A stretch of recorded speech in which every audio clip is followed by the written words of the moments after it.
Апелациониот суд откри зошто ја потврди одлуката на кривичниот суд за повторено судење на Даравелски, кој ќе биде само формалност со констатација дека му е застарено кривичното дело со кое е оштетен државниот буџет.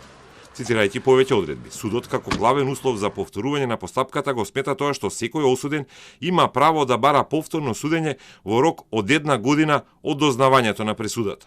Според судиите во апелација, Тања Милева, Ѓоко Ристов и Лирија Елези Аирулау, Даравелски дознал за што е осуден кога во јануари од преминот Табановце го однеле во Идризово.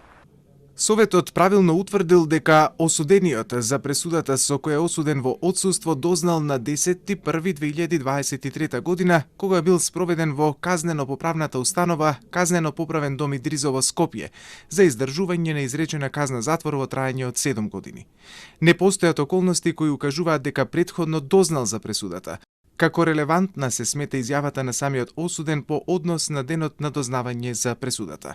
Во одлуката на тројцата апелацијски суди никаде не е спомната ниту анализирана аболицијата која Драган Даравелски уште 2009-та ја барал од председателот Црвенковски. Тоа барање за помилување е одбиено, објави Тилма вчера, но потврдува дека Даравелски уште тогаш знаел за 7-годишната затворска казна. Иако воопшто судиите не расправале за аболицијата, апелациониот суд напишал дека дури и вишото јавно обвинителство во Скопје сметало дека на Даравелски треба да му се даде повторно судење, односно да му се застари криминалното дело.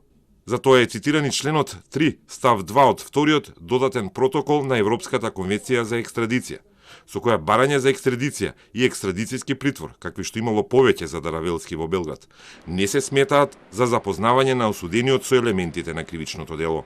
Кога замолената држава ќе го извести лицето за кое што е побарана екстрадиција за тоа дека е донесена пресуда во негово отсуство, тоа известување страната молител нема да го смета за формална нотификација и целите за водење на кривична постапка во таа држава. Ниту овој член не ја опфаќа бараната аболиција на Даравелски пред 14 години.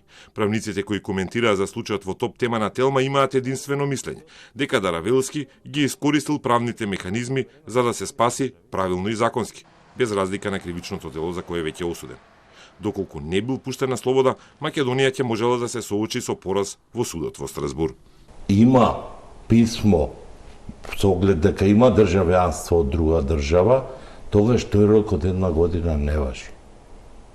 Зошто не важи? Не важи, затоа што во законот е то изричито кажано. Во таа постапка рокот од 1 година не важи. Има исклучоци, точно, а тоа правило има предмети каде што судот заземал некој друг став, односно како исклучок од тоа правило. Најчесто во предмети каде што обвинетите, односно осомничените, знаеле за постапката и намерно ја избегнувале, односно намерно не сакале да присуствуваат и да бидат присутни на судењата. Во тој случај, значи, може да се донесе и пресуда во отсуство, но секој исклучок паѓа на товар на тој што го тврди да го докаже. Без разлика што Телма вчера откри дека Даравелски знаел за пресудата уште во 2009-та кога барал аболиција од председател. Донесената одлука е конечна. Делото ќе му застари.